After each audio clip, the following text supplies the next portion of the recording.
পত্নী বা স্ত্ৰী কেতিয়াও দাসী নহয়। জীৱন সংগীৰ মৰ্যাদা দিয়ক, কাৰণ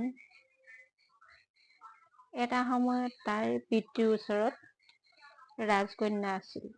স্ত্ৰী কেতিয়াও দাসী নহয়। জীৱন সংগীৰ মৰ্যাদা দিয়ক, কাৰণ সেইজনী এটা সময়ত তাইৰ পিতৃৰ ওচৰত ৰাজকন্যা আছিল। স্ত্ৰী কেতিয়াও দাসী নহয়। জীৱন সংগীৰ মৰ্যাদা দিয়ক, কাৰণ সেইজনী এটা সময়ত তাইৰ পিতৃৰ ওচৰত ৰাজকন্যা আছিল। আপোনাৰ ছোৱালীজনী বা মোৰ ছোৱালীজনী এদিন এজন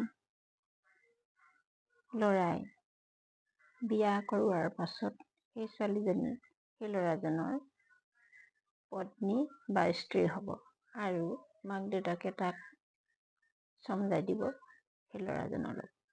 গতিকেলৈ সেই ল'ৰাজনৰ সেই ছোৱালীজনী জীৱন সংগী হিচাপে আপোনালোকে মৰ্যাদা দিয়ক, কাৰণ সেই ছোৱালীজনী আপোনাৰ ওচৰত বা মোৰ ওচৰত ৰাজকন্যা আছিল।